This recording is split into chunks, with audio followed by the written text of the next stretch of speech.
कृपा तो अपने आप मिल जाती है, किंतु आशीर्वाद मांगना पड़ता है। आशीर्वाद को मांगने में न तो हिचकिचाएं न ही शर्माएं। कुछ व्यक्तियों के चुनाव का आधार लाभ की संभावना होती है। जहां उन्हें लाभ होता है वो उसे ही चुनते हैं, परंतु कुछ व्यक्ति लाभ और हानि से बहुत दूर होते हैं। दुर्योधन ने श्री कृष्ण की पूरी नारायणी सेना मांग ली थी और अर्जुन ने केवल कृष्ण को मांगा था। उस समय भगवान श्री कृष्ण ने अर्जुन से चुटकी लेते हुए कहा, हार निश्चित है तेरी, हर दम रहेगा उदास। माखन तो दुर्योधन ले गया, केवल छाछ बची है तेरे पास। इस पर अर्जुन ने कहा, हे प्रभु, जीत निश्चित है मेरी, दास हो सकता नहीं उदास। माखन लेकर क्या करूं जब माखन चोर है मेरे पास। अगर आपका मन सच्चा है और इरादा नेक है तो आपको किसी से सहायता मांगनी नहीं पड़ेगी। संपूर्ण सृष्टि आपकी सहायता करेगी। अच्छी नियत से काम करोगे तो सफलता जरूर मिलेगी। अच्छी नियत से तिनके इकट्ठा करोगे तो ही घोंसला बनेगा। बुरी नियत से इकट्ठा किए गए तिनके आपको झाड़ू के अलावा कुछ न दे सकेंगे। एक पंछी दूर से अपनी चोंच में दाना लाता है और अपनी संतान की चोंच में वो दाना डालता है।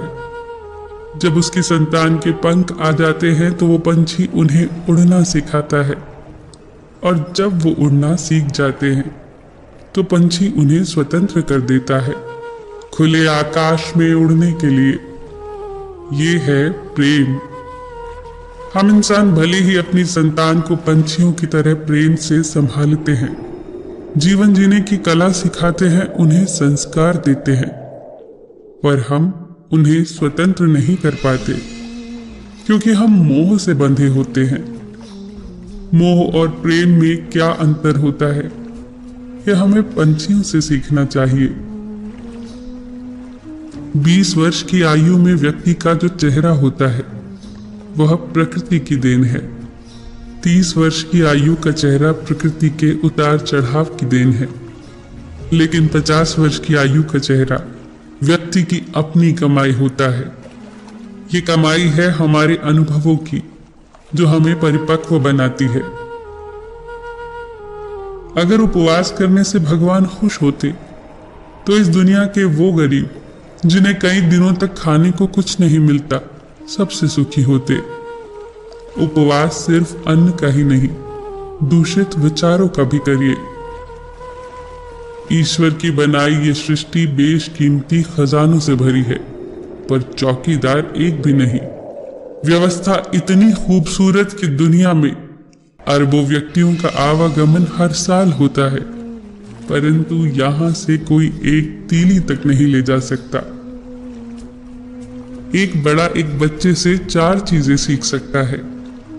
बिना किसी कारण खुश होना, हमेशा कुछ ना कुछ करते रहना, कुछ ना कुछ नया सीखने की इच्छा रखना, और जो उसे चाहिए उसे पूरी ताकत से मांगना। संसार को व्यवस्थित करने के लिए थोड़ा सा भय आवश्यक है। मृत्यु का भय हमारे जीवन की रक्षा करता है। गलती का भय सही राह पर रखता है। बीमारी का भय स्वच्छता को प्रोत्साहित करता है, और दुख का भय आपको नेकी के मार्ग पर रखता है।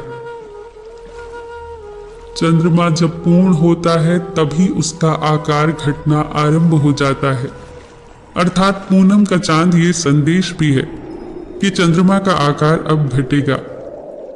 ऐसे ही अमावस्या की रात ये संदेश लिए होती है कि चांदनी रातें अब दोबारा लौट कर आने वाली हैं। सुख और दुख भी एक दूसरे के पीछे चलते हैं।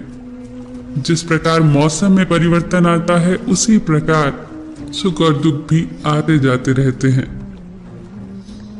जब इंसान की मेहनत विफल होती है तो उसका विश्वास कमजोर हो जाता है, और जब विश्वास कमजोर हो जाता है तो उसके कर्म दूषित हो जाते हैं, और जब कर्म दूषित हो जाते हैं तो वो बर्बादी की कगार पर आ जाता है। इसीलिए अपने विश्वास को कभी कमजोर न पड़ने दो। प्रयास करते रहो, एक ना एक दिन मेहनत जरूर रंग लाएगी।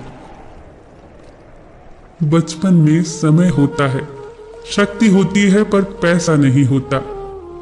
जवानी में शक्ति होती है, पैसा होता है, पर समय नहीं होता। बुढ़ापे में पैसा होता है, समय होता है, पर शक्ति नहीं होती। इसीलिए जीवन के हर एक क्षण का आनंद उठाओ, खुश रहो, सबका ख्याल रखो, पर अपना भी ख्याल रखो। हमेशा मुस्कुराते रहो, कभी अपने लिए तो कभी अपनों के लिए।